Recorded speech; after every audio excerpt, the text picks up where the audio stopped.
Hi எல்லாருக்கும் வணக்கம். என் வீடியோவை சப்ஸ்கிரைப் பண்ணிட்டு பாக்குறவங்க எல்லாருக்குமே ரொம்ப ரொம்ப நன்றி. வீடியோ சப்ஸ்கிரைப் பண்ணாம பாக்குறவங்க கண்டிப்பா என் சேனலை சப்ஸ்கிரைப் பண்ணுங்க.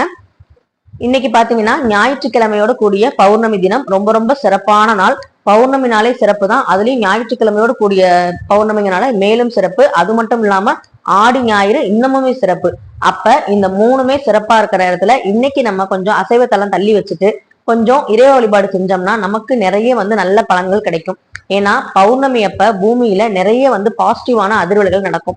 இது மட்டும் இல்லாம ஏன் பௌர்ணமி நம்ம கொண்டாடுறோம் அப்படின்னா, அது வளர்ந்தாலும் அதுக்கு மதிப்பு அதிகம், தேய்ந்தாலும் அந்த நாளுக்கு மதிப்பு அதிகம். எப்படின்னு பார்த்தா, வளர்ந்து வளர்பிறையா வரும்போது முழுநிலவா பௌர்ணமியா வரும்போதும் அதுக்கு நம்ம வழிபாடு செய்யறோம். தேய்ந்து அமாவாசையா வரும்போதும் அதுக்கு முன்னோர் வழிபாடு கண்டிப்பா நம்ம செய்யறோம்.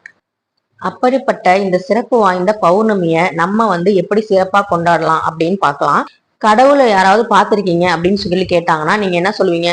கடவுளை நான் பார்த்தது இல்லை, ஆனா உணர்ந்திருக்கேன், அதனால நம்புறேன், அது நம்பிக்கை அப்படின்னு நம்ம சொல்றோம். ஆனா நான் என்ன சொல்வேன்னா, கடவுளை நான் பார்த்திருக்கேன்னு தைரியமா சொல்லுவேன். ஏன் அப்படின்னா, நவ கிரகங்கள்ல நமக்கு 9 கோள்கள்ல 2 கோள்கள் நம்ம கண்ணுக்கு முன்னாடி தெரிகிற ஒரு கிரகங்கள். சூரியன், சந்திரன். இது ரெண்டையுமே நம்ம நேரடியா தினமுமே பாக்குறோம்.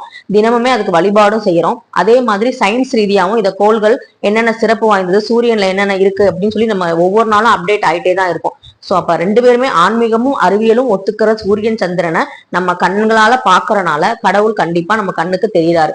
நம்ம அதை எப்படி மதிப்பு கொடுக்குறோம், எப்படி அதை உணர்றோம் அப்படிங்கிறத பொறுத்துதான் அதுக்கான மதிப்பு உயரும். சூரியன் இல்லாட்டி நமக்கு பொழுது விடியவும் விடியாது, எந்த உயிரினமும் வாழ முடியாது. அதே மாதிரிதான் சந்திரனும். அது மாதிரி எல்லா கிரகங்களும், எல்லா கடவுள்களும், எல்லா சயின்ஸுமே நமக்கு ஏதாவது ஒரு விதத்துல பயனுள்ளதா தான் இருக்கும். அதனால இந்த வீடியோ உங்களுக்கு பயனுள்ளதா இருக்கும். கண்டிப்பா தொடர்ந்து ஸ்கிப் பண்ணாம பாருங்க. இப்ப நம்ம பௌர்ணமி பூஜைக்கு வருவோம். பௌர்ணமி பூஜையில பாத்தீங்கன்னா மாலை நேரத்துல செய்யறதா ரொம்ப சிறப்பு.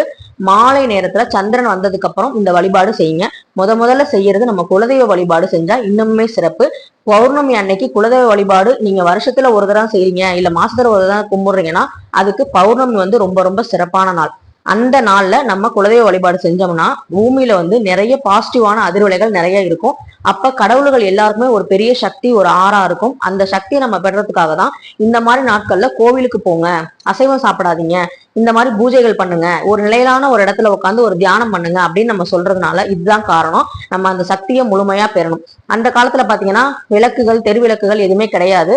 அப்ப பாத்தீங்கன்னா மக்கள்லாம் ஆற்றோரங்கள்ல ஒண்ணு கூடி கூட்டாஞ்சோறு மாதிரி ஆக்கி சாப்பிட்டுட்டு அந்த நில ஒளியில அதை என்ஜாய் பண்ணுவாங்க. அதாவது வெளிச்சம் இல்லாத அந்த பௌர்ணமி கொண்டாடினாங்க.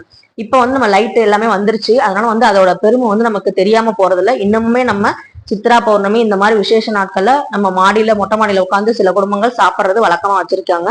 நாங்களுமே சித்ரா பௌர்ணமி அன்னைக்கு மாடியில பௌர்ணமி தினத்தன்னைக்கு நிலவை வணங்கிட்டு ஒன்னா உட்காந்து அந்த சித்திரை அன்னத்தை நாங்க சாப்பிடுவோம். சித்திரை அன்னங்கிறது லெமன் சாதம், இந்த தயிர் சாதம், புளியோதரை இந்த மாதிரி செஞ்சு நம்ம சித்திரகுப்தர் பிறந்த நாளோட சேர்த்து இந்த பௌர்ணமியும் சேர்த்து நம்ம கும்பிடுறதுனால ரொம்ப ரொம்ப நமக்கு சந்தோஷமா இருக்கும். அன்னைக்கு ஒரு நாள் எல்லாரும் குடும்பமா ஒன்னா உட்காந்து சாப்பிட்றதுக்கான ஒரு வாய்ப்பா அதை நம்ம பார்க்கணும். சோ அந்த மாதிரி ஆன்மீகத்துல பாத்தீங்கன்னா ஒற்றுமை, இந்த அன்பு, இந்த கலாச்சாரம், இந்த பண்பாடு, இது எல்லாத்தையுமே நமக்கு ஆன்மீகம் கத்துக் கொடுக்கறதுனாலதான் நமக்கு இந்த மாதிரி நாட்கள் நம்ம சிறப்பா கொண்டாடுறோம். அடுத்ததா குலதெய்வ வழிபாடுக்கு அப்புறமா நம்ம அம்பாள் வழிபாடு நல்லா செய்யணும். லலிதா சரஸ்வரநாமம் செய்யும் போது அதை நம்ம பாராயணம் செய்யும் போது வீடு மனை இந்த மாதிரி செல்வங்கள் ஏதாவது பிரச்சனை வருது, இடையூறு இருக்கு அப்படின்னா அதெல்லாம் நமக்கு கண்டிப்பா போக்கிறோம். அதே மாதிரி தாமரை பூவால அர்ச்சனை பண்றதுங்க ரொம்ப ரொம்ப சிறப்பு. லலிதா நவரத்ன மாலையை நம்ம பாராயணம் செய்யும் போது நமக்கு அம்பாளோட அருள் முழுமையா கிடைக்கும். எந்த ஒரு பூஜையிலுமே ஏதாவது ஒரு ஸ்லோகம், மந்திரம் சொல்றது நல்லது. நமக்கு தெரிஞ்ச ஒரு தமிழ் பாட்டே கூட நம்ம பாடி ஒரு பாராயணம் செய்யலாம். கந்த சஷ்டி கவசம்லாம் டெய்லியுமே படிக்கிறது நல்லதுன்னு சொல்லுவாங்க. அந்த மாதிரி நமக்கு தெரிஞ்ச ஒரு நவரத்ன, லலிதா நவரத்ன மாலை தமிழ்லயும் இருக்கு. அதை நம்ம வாங்கி படிச்சாலே போதும், நமக்கு ரொம்ப நல்லது. அதே மாதிரி நம்ம பௌர்ணமி அன்னைக்கு லட்சுமி குபேர பூஜை செய்யறதுங்கிறது ரொம்ப ரொம்ப விசேஷம். லட்சுமி குபேர பூஜை செஞ்சுட்டு அந்த 9 வாரமும் 9 வாரம் வியாழக்கிழமைனா 9 வாரம் வியாழக்கிழமை பண்ணுங்க. இல்ல 9 மாசம் பௌர்ணமினா 9 மாசம் பௌர்ணமி செய்யுங்க. ஒவ்வொரு மாச பௌர்ணமிக்குமே ஒரு தனி சிறப்பு இருக்கு. அதை பத்தி நான் தொடர்ந்து சொல்றேன். கண்டிப்பா வீடியோ ஸ்கிப் பண்ணாம பாருங்க. அதனால மாசம் மாசம் வர பௌர்ணமியில நீங்க லட்சுமி குபேர பூஜை செய்யும் போது இன்னமுமே உங்களுக்கு நிறைய பலன்கள் கிடைக்கும். இதை பத்தி நான் வெளிவா தனியா ஒரு வீடியோவே போடுறேன்.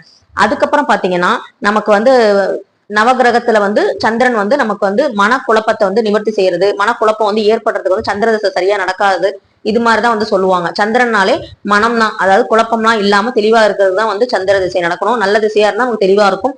இல்ல குழப்பமா இருந்தா சந்திர திசை நடக்குது கொஞ்சம் பார்த்து பண்ணுங்க, ஏதா இருந்தாலும் யோசிச்சு பண்ணுங்கன்னு சொல்லுவாங்க. அப்ப சந்திரன் வந்து மனதுக்கான ஒரு கிரகம். அதனால வந்து நம்ம மனதை வந்து தெளிவுபடுத்துறதோ இல்ல வந்து குழப்பறதோ கரெக்டா வந்து நம்ம இல்லாம இருக்கிறதுக்கு காரணமே வந்து சந்திரன் தான்.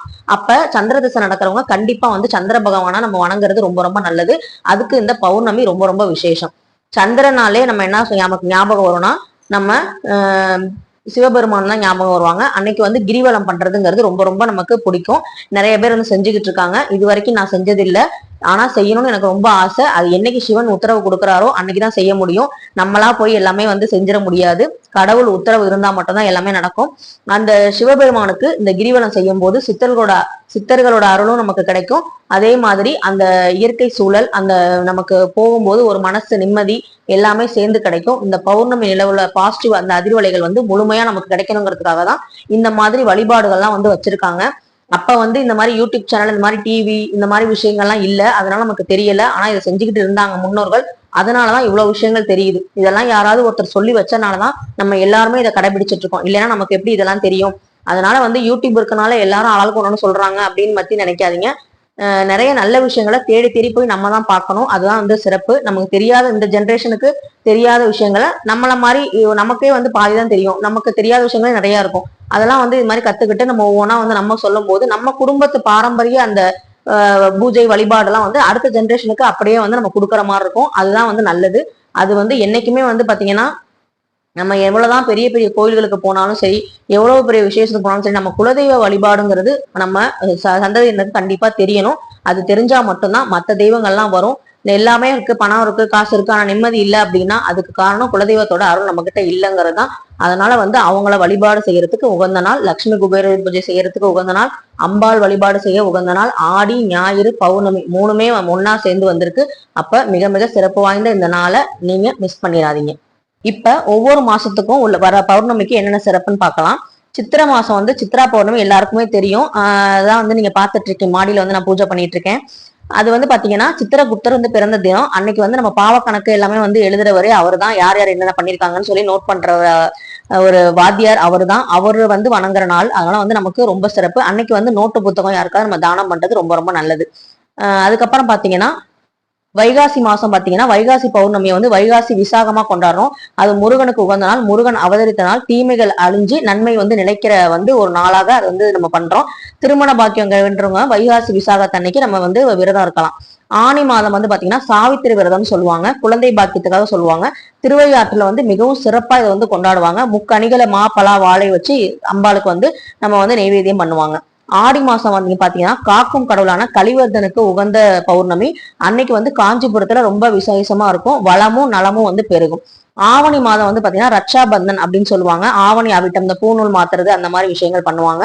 அதே மாதிரி புரட்டாசி மாசம் உமா மகேஸ்வர விரதம். அன்னைக்குதான் பாத்தீங்கன்னா நம்ம புரட்டாசி மாசத்துல உமையாலையும் நம்ம வந்து சிவபெருமானையும் சேர்ந்து வணங்கும் போது தம்பதியரோட ஒற்றுமை வந்து இருக்கும். ஐப்பசி மாசம் எல்லாருக்குமே தெரியும், அன்னாபிஷேகம் சிவனுக்கு பண்ணுவாங்க.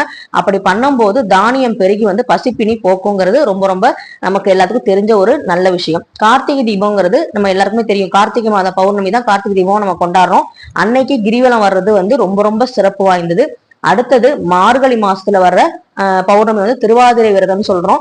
அன்னைக்கு வந்து ஆரோக்கியமா இல்லாதவங்க ஆரோக்கியம் வேண்டி நம்ம வந்து வழிபாடு செஞ்சுக்கலாம். சிதம்பரத்துல இது ரொம்ப வந்து புகழ் பெற்றதா இருக்கும். தை மாச பௌர்ணமி வந்து தைப்பூசம். முருகனுக்கு உகந்தது. பால் காவடி, பன்னீர் காவடி, புஷ்ப காவடின்னு எல்லாமே எடுத்துட்டு போவாங்க.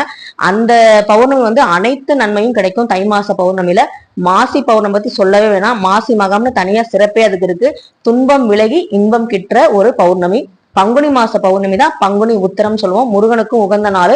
அன்னைக்கு வந்து தர்மம் செய்த பலன் கிடைக்கும். விரதம் இருந்து நம்ம வழிபாடு செய்யும் போது அன்னை உமையாளுக்கும் சிவனுக்கும் வந்து அன்னைக்குதான் வந்து திருமணம் நடந்த நாள். அதனால வந்து பங்குனி மாச பௌர்ணமி ரொம்ப ரொம்ப சிறப்பு. அப்ப மாசத்துல தமிழ் மாசத்துல வர 12 பௌர்ணமியுமே வந்து நமக்கு சிறப்பு தான். அப்ப எல்லா பௌர்ணமியும் வழிபடுறவங்க வந்து ரொம்ப ரொம்ப லக்கி தான் என்னைய பொறுத்த வரைக்கும். அப்படி பண்ண முடியாதவங்க ஏதாவது ஒரு சிறப்பு வாய்ந்த உங்களுக்கு என்ன வந்து நலன் வேணுமோ அதுக்காக உரிய மாதத்துல நீங்க பௌர்ணமிய கொண்டாடுங்க. இப்ப நம்ம 12 மாதத்துக்குரிய பௌர்ணமி வந்து நம்ம வந்து பார்த்துட்டோம். அதோட சிறப்புகளை பார்த்துட்டோம். பௌர்ணமினாலே சிறப்பு தான். பௌர்ணமி அன்னைக்கு பூஜை செய்யும் போது நமக்கு மாங்கல்ய பாக்கியம் வந்து கிட்டும். மாங்கல்யம் வந்து நிலையா நிலைச்சு நிற்கும். கணவனோட ஆயுள் அதிகரிக்கும். ஆரோக்கியமும் அதிகரிக்கும். குழந்தைகளோட கல்வி வந்து நல்லா இருக்கும். நம்ம மனசுல இருக்க குழப்பங்கள் வந்து தீரும் நம்ம சந்திரனை வழிபட வழிபட. ஏன்னா மனசுக்கான ஒரு கிரகம் வந்து பாத்தீங்கன்னா சந்திரன் தான். அதனால வந்து அவரை வழிபடுங்க. இந்த சந்திராஷ்டம நாட்கள்ல ரொம்ப கேர்ஃபுல்லா இருங்கன்னு சொல்லுவாங்க. அப்ப சந்திரன் வந்து 8வது இடத்துல வர்றதுதான், ஒரு ராசிக்கு வர்றதுதான் நம்ம வந்து சந்திராஷ்டமம்னு சொல்றோம். அந்த 3 நாள் வந்து நம்ம சனி பகவான் கொடுக்குற 7.5 சனிதான் பெருசுன்னு சொல்லுவாங்க. அதை விட வந்து பவர்ஃபுல்லானது சந்திராஷ்டமம்னு நான் சொல்லுவேன். அதனால மனசு நல்லா இருந்தாலே நம்ம உடம்பு எல்லாமே வந்து நல்லா இருக்கும், நம்ம வாழ்க்கையும் சந்தோஷமா இருக்கும். அதனால இந்த மனசு வந்து நல்லா இருக்கணுங்கிறதுக்காக வேண்டி எல்லாருமே வந்து இன்னைக்கு மாலையில வந்து ஞாயிற்றுக்கிழமை மாலை நீங்க வந்து நல்லபடியா வந்து சந்திர தரிசனம் பண்ணுங்க. ஆனா சனிக்கிழமை வந்து நமக்கு மாலை ஆரம்பிச்சு ஞாயிற்றுக்கிழமை 4:30 மணி 4:52க்கு முடியுது. இருந்தாலும் சந்திரன் வந்து அன்னைக்குதான் முழு நாளா வந்து இருக்கிறது வந்து அந்த ஞாயிற்றுக்கிழமை தான் ஃபுல்லா இருப்பாங்க. அந்த பௌர்ணமி தினம் திதி வந்து இருக்கு. அதனால வந்து நீங்க மாலையில கும்பிட்டுருங்க. காலையில விளக்கேத்தி சாமி கும்பிட்டுருங்க. திரும்ப சாயங்காலம் விளக்கேத்தி சந்திரனை வந்து பார்த்து கையெடுத்து கும்பிடுங்க. அவருக்கு நெய்வேத்தியமா ஏதாவது படைச்சு வேண்டிக்கோங்க. நல்லது கண்டிப்பா நடக்கும். சந்த பௌர்ணமியை பத்தி நான் உங்களுக்கு இந்த தகவல் வந்து ரொம்ப ரொம்ப பயனுள்ளதா இருக்கும். அதனால இதை கண்டிப்பா வந்து நீங்க எல்லாருக்கும் ஷேர் பண்ணுங்க. என் சேனல் உங்களுக்கு கண்டிப்பா பிடிச்சிருக்கும். கண்டிப்பா பிடிச்சிருந்தா லைக் பண்ணுங்க, சப்ஸ்கிரைப் பண்ணுங்க, கமெண்ட் பண்ணுங்க, கண்டிப்பா வந்து ஷேர் பண்ணுங்க எல்லாருக்கும். தேங்க்யூ.